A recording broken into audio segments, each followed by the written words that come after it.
Run, ever run, run. Run for your life, the boy carries a gun. It went tick, tick, boom. It went tick, tick, boom. It went tick, tick, boom. It went tick, tick, tick, tick, tick, tick, tick, tick, boom. Run for your life, the boy carries a gun. Run, ever run.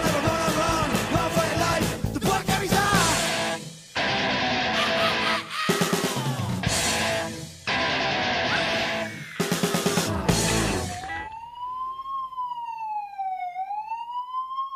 When I was a kid growing up in Ireland, the IRA regularly kidnapped people. Now, sometimes the victims were businessmen, sometimes they were foreign executives, and once the terrorists even kidnapped a horse. But all the time, the same dynamic played out. The kidnappers demanded a ransom. Now, if they didn't get the ransom, they threatened to kill the hostage.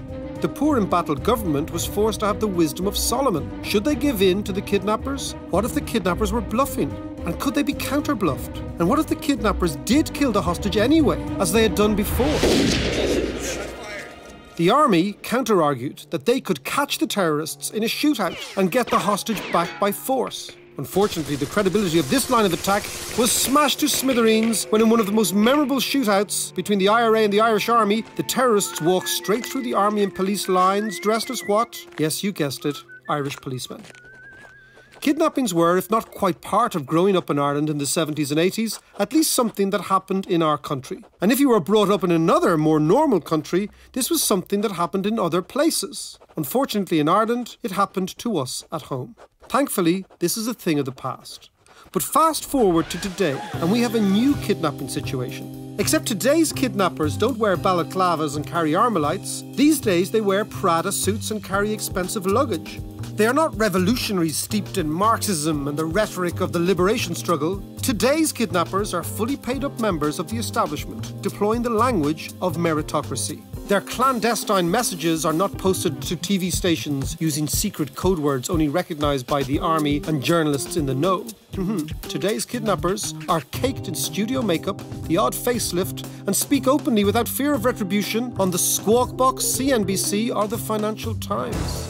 In fact, they have the balls to present themselves as the very essence of upstanding patriotism. Well, looks like the days of the Today's kidnappers are the financial markets. Today's ransom is the billions of dollars in the form of QE. Today's hostage is the US economy, which the kidnappers threaten to kill via a collapse in asset values if they don't get more and more free money. And who is paying the ransom? It is the Federal Reserve, led by the mild-mannered Janet Yellen, of course. So the message from Wall Street, the kidnapper, is: if you don't give us what we want, we will kill the economy. And you don't want that to happen. Not on your watch now, do you, Mrs. Yellen? And you might think we are bluffing. Well, you saw what we did last summer, when you guys thought you could push us around. We sold off and put the fear of God into your predecessor, Mr. Bernanke. And that was only child's play to what we could do this time. So come on now, Janet baby. Pay up and nobody's gonna get hurt. You know you want it. And guess who gets all this money? All that $85 billion ransom that's paid over every month. Now, that's a lot of money. That's over $1 trillion a year. And in a $16 trillion economy like the US, that's a lot of bread. So you get it, don't you? Nah, they do.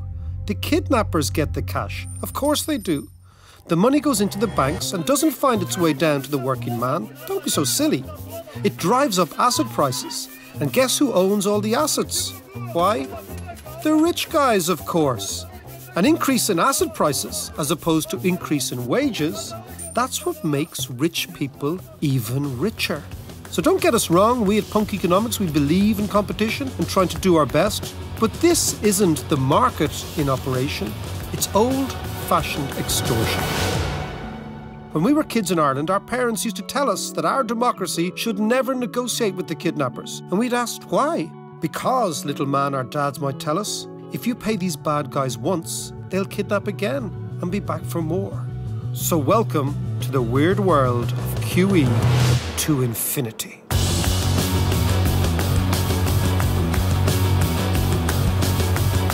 Follow us on Twitter at DavidMCW or www.globalmacro360.com.